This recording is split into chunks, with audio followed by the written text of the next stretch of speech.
At 2:26 a.m., 3 Ukrainian drones slipped into Russian airspace. Too small to track, too steady to ignore, their targets was just an hour down the rails. 3 Ukrainian drones slipped through Russian airspace like static crossing an old frequency. Then, silence. Satellites quit speaking. The monitors turned into black mirrors reflecting nothing but the faint red glow of internal systems. For a brief span, the aircraft were ghosts, alive, but unseen by anything that once guided them. What happened after belonged to probability's blind spot. This wasn't surveillance. 6 UJ-26 Beavers had risen from a cold steppe launch strip with a single directive: locate and dismantle a 38-car military train. Its load was a corridor of volatility, crates of propellant, tankers of diesel, racks of rockets lashed to open platforms. Every wagon was a fuse in waiting. The mission was drawn with margins for failure, yet even on paper, it didn't leave room for what would unfold when the signal died. And instinct, coded into silicon, carried on. The defenders reacted the way they are trained to, by trying to remove the attacker's senses. Electronic warfare units injected interference into navigation and command links. Satellite-based positioning degraded into intermittent noise, and then nothing. Uplink channels filled with noise and spoof traffic. A system identified in reporting as Repellent 1 began broadcasting control instructions intended to hijack and ground the unmanned aircraft. Land, return, abort. Screens in a command center flashed with confirmation pop-ups, operators leaning toward the displays as if proximity could speed the deception. The drones did not comply. Their control links employed rapid frequency hopping and modulation patterns that outpaced the jammers' lock attempts. Frequency hopping is a known countermeasure. Its value lies in the engineering details, the keying, the timing, and the seed. Implemented correctly, it gives a small airframe the capacity to ignore hostile commands. Implemented poorly, it hands the aircraft to the first system that can mimic its rhythm. In this case, the hopping held. When links dropped, the crews and systems switched modes. Navigation reverted to inertial and dead reckoning solutions. Pilots and operators used pre-mapped corridors, thermal cues, and rehearsed timing windows. Portions of the formation vanished from centralized air defense displays. They remained visible only in the pilot's onboard sensors and HUDs. The southern element split and followed the Severky Donets River Valley. The change added roughly 40 kilometers to the transit, but kept those craft below certain radar horizons. Every extra kilometer increased exposure time. Every minute added chance for human or mechanical error. Both sides were solving a constrained problem in different domains. Ukrainian planners had walked and modeled terrain and radar coverage. They had identified blind corridors, places where hills, ridgelines, and infrastructure create limited sensor coverage, and where reflection and clutter provide a margin for small aircraft. Russian controllers had overlays of coverage, and the operational question: allocate mobile batteries north and risk southern penetration, or split defenses and accept a higher chance that both groups get through. Choices were compressed into seconds, effects into minutes. At 2:26 a.m., the northern flight reached the Orlovsky substation after an 89-kilometer transit. The technique employed was precise: radar gate threading. Drones pop above ridgelines for fixed exposure windows long enough to advance to the next waypoint, too short for automated classification and engagement. The exposure windows in this case were measured in fractions of a minute: 2.898 seconds on a predicted track, then down into cover. The method is choreography, not luck. Orlovsky mattered because the grid matters. The transformer there fed 6 air defense sites, among them a Pantsir battery, tasked to cover the Salsk rail node. Take that transformer offline, and you create not just a power outage, but a data and sensor outage. Local radars, communications nodes, and command consoles depend on that feed. Planners ran the relay trip numbers, generator start curves, and protection relay logic, how faults are detected, and how circuits isolate. Remove the nerve center and automated systems stagger while human crews shift modes. That gives an attacker a bounded window of degraded capability. 2 Zu-23 positions were rushed forward to guard the transformer. The Zu-23 is an aging twin-barreled 23mm autocannon that remains effective against low, slow aerial threats when a human can keep a sight on a target. Against high-speed jets, it is marginal. Against UAVs moving at less than 200 kilometers per hour, it can be lethal if the gunner can track. Without radar fire control, tracking is a human trade of lead, speed estimation, and predictive aim, judgments measured in fractions of seconds. The Beavers set up a pincer about 2 kilometers out. The lead aircraft climbed intentionally to 300 meters and presented itself as the obvious contact. Gunners swiveled. Tracer patterns stitched the night. The lead's exposure was purposeful. Fix the defender's attention and draw optical and ballistic focus. While the gunners engaged the visible contact, the other aircraft exploited machine and human limits. One drone hugged the ground and approached the transformer fence at a range too small for the Zu-23 barrels to depress without endangering adjacent infrastructure. Gunners could not safely bring barrels down enough without risk. That aircraft slipped behind a maintenance structure and out of direct line. A second executed a sudden reversal during a roll, an evasive profile derived from the study of gun camera footage designed to break predictable lead patterns. Humans trained to lead by specific margins tend to overcorrect when predictability is removed. The third threaded a 10-meter corridor between high-voltage lines, forcing defenders into a binary choice: fire and risk hitting their own power distribution, or hold and let the contact pass. Each approach exploited a different limit: mechanical depression, human reaction, and infrastructure geometry. They struck in a coordinated sequence. The low approach impact ruptured the transformer's cooling enclosure. A 20-kilogram KZ-6-shaped charge penetrated structural steel and severed oil lines. Hot metal and dielectric oil mixed. Rapid vaporization generated a fuel-air deflagration and a vertical flame column. 2 seconds later, an impact through the upper bushing created massive arcing. The third strike disabled the control cabinet that might have isolated the fault. 3 targeted failures removed redundancy and isolation capacity. Protection relays responded as designed. Sense a fault and isolate. That behavior is sequential. If the attacker times hits across the network, the relay logic isolates buses in order, propagating outages across adjacent substations. Emergency diesel sets spun up, but synchronization, voltage regulation, and control logic require time. For roughly 20 minutes, radar scopes, data links, and command consoles in the region flickered, rebooted, and restabilized. Offline is an operational vulnerability that the attackers had planned to create. At 2:33 a.m. at Salsk, the Pantsir S-1 crew watched their shared picture collapse. The Pantsir is effective when integrated, its missiles and guns fed by radar tracks and data link solutions. Alone, with early warning feeders degraded, it is reduced to what optical units and crews can show. That is the gap Ukrainian planners had calculated into the operation. The southern group's approach used infrastructure masking. Rails and overhead electrification create radar clutter and RF interference. Doctrine treats low-altitude traffic along rail corridors as maintenance or inspection vehicles. The drones use that assumption, maintaining a planned altitude, 122 meters in the plan, below the primary angular sweep of the P-18 spoon rest.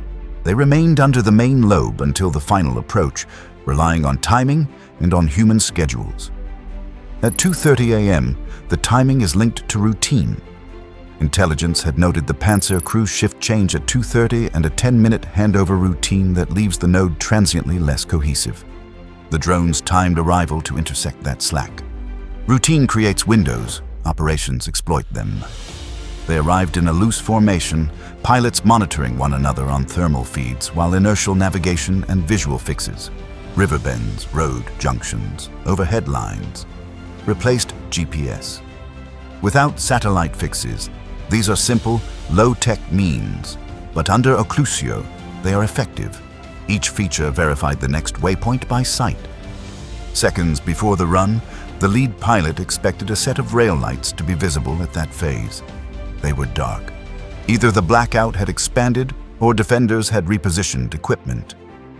The Pantsir's thermal display was degraded by rain smear. The fire control computer, designed to fuse radar inputs in microseconds, now labored for multiple seconds on optical cues. Seconds are a weapon in manual engagement. A steady heat signature presented, too consistent to be avian clutter, too warm for ground thermal noise. The gunner slewed the turret. Reduced supply voltage slowed hydraulics. The crosshairs wavered. The first launch attempt failed. Battery voltage had fallen below launch thresholds.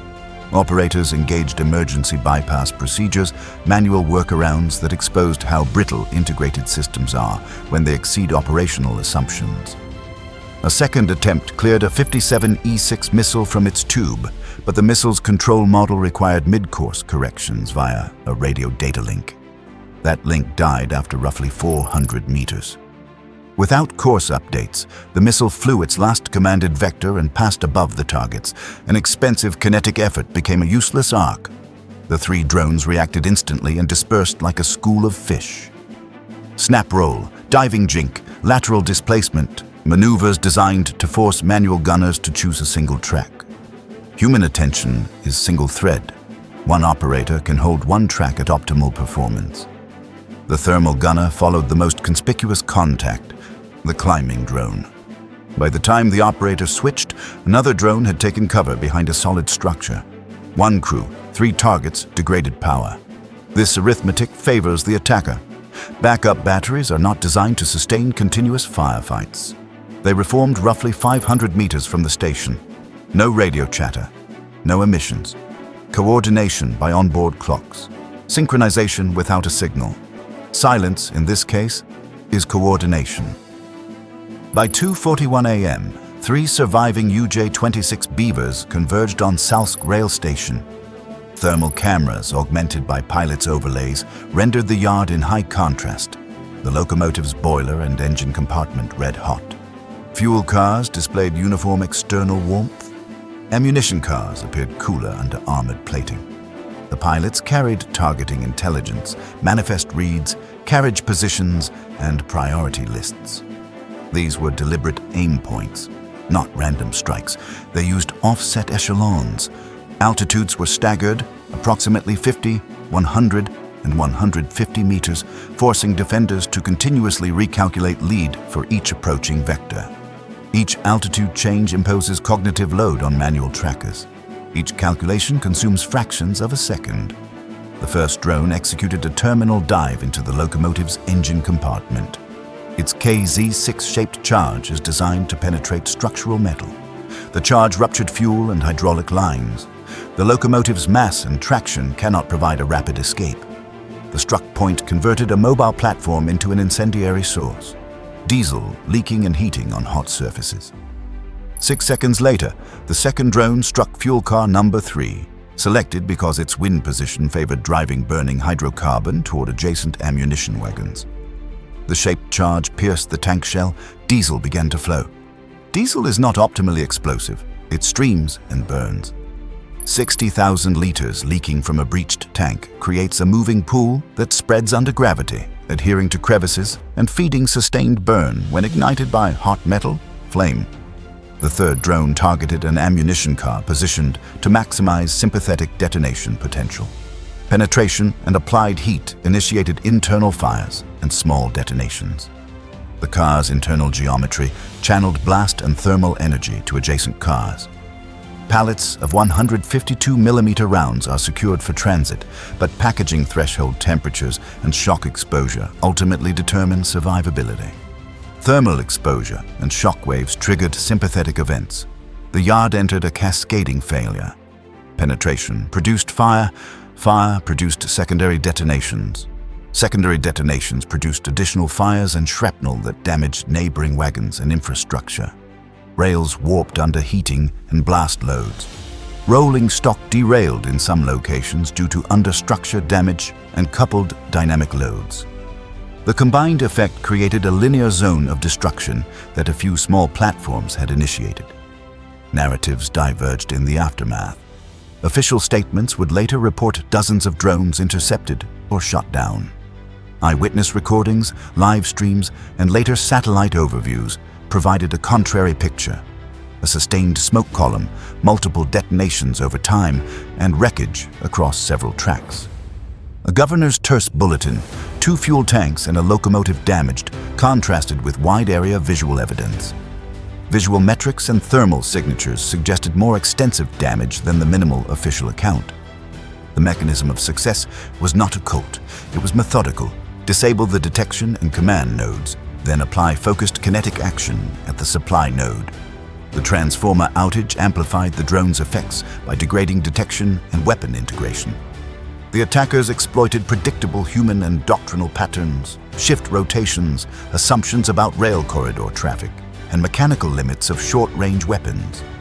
Panzer units rely on integrated tracks and data links. Small autocannons rely on optical line of sight and gun depression envelopes. Remove real-time data and you force manual trade-offs that favor agile, precisely targeted threats. Damage control and firefighting crews worked for hours. Emergency generators labored to restore feeds. Command infrastructure migrated to alternate nodes and redundant paths. Operators rebuilt situational pictures as sensors returned in a rolling sequence. Each manual recovery step costs minutes or tens of minutes, time during which logistics movements stalled and priorities were reassigned. The operational consequences are concrete. One destroyed ammunition train is more than a loss of material. It is a scheduling problem that cascades. Stock levels fall, priority shipments move forward, convoys reallocate, and maintenance cycles stretch. Commanders re-optimize supply chains. Planners reassign routes and timing. The tactical strike converts into operational friction and resource scarcity. Lessons were distilled. Intelligence units mapped failure modes under cascading power loss. Planners annotated human routines as potential windows and recommended hardening protocols. Commands reconsidered redundancy and backup power routing for critical sensor nodes. Watch rotations and handover procedures were scrutinized. Portable power assets and hardened data links were reprioritized. Redundancy carries cost and logistic weight. Choices reflect risk tolerance and budget. There are no cinematic heroics in the accounting.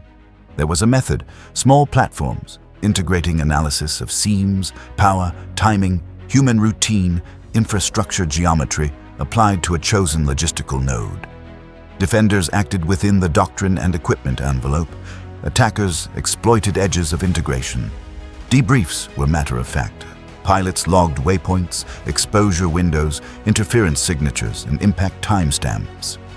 Maintenance teams cataloged thermal damage patterns, electrical faults, and relay sequencing. Analysts calculated trip orders and generator spin-up curves. Commanders revised checklists and contingency plans. For crews who saw black screens flash back to life, it was an operational shock and a learning moment. For pilots who flew the Beavers, it was a mission that matched planning to effect. For logisticians, it was a supply disruption requiring immediate mitigation. For analysts, it was a clear demonstration that integrated defenses depend on nodes that, if removed, turn detection into a delayed reaction. The physical record remained stark. Transformers arced, relays tripped in sequence, diesel sets caught and stabilized. Smoke columns rose, rails warped, ballast vitrified. Rolling stock was blackened and fragmented. Satellite imagery, thermal overlays, and ground footage combined to present the yard as a linear wound, burned, twisted, and non-operational at the nodes that mattered. The strike did not invent a new weapon. It used a combination of old and new. Legacy autocannons, mobile missile trucks, infrastructure-level vulnerabilities, and small unmanned platforms with shaped charges. The effect was derived from aligning timing, doctrine, and systems analysis. Modern defense is often less about single devices than about the flow of data and power that binds sensors, weapons, and decisions. Cut the flow, and small systems can produce outsized outcomes. At a systemic level, the lesson is structural. Integrated defenses improve efficiency and speed, but they also concentrate failure modes. Interdependence reduces overhead until it creates a single point of failure. Attackers who study the seams will attempt to force the defender into a decision problem, spend resources to harden every link, or accept that some links are vulnerable. Both positions have a cost. After the strike, responses followed predictable patterns. Hardening of power distribution to sensor nodes, distributed generator deployments, changes to watch rotations, increased local redundancy for critical comms, and more frequent validation of coverage maps. Intelligence decks updated corridors and blind spot charts. Logistics nodes were reviewed for choke points and alternate routing. All of those measures cost time and resources. For months, analysts on both sides would argue over margins. Some would call the event a doctrinal exposure. Others would emphasize tactical excellence. Both are accurate. Doctrine is a set of assumptions about practice. Tactics reveal which assumptions are brittle. On the ground, the measure was blunt. Tonnage destroyed, rounds lost, hours of logistics down. Personnel tallies were updated. Equipment lists were rewritten. War is an account book of time and supply. One strike moves numbers and forces human work to rebalance. The operational lesson is clearer.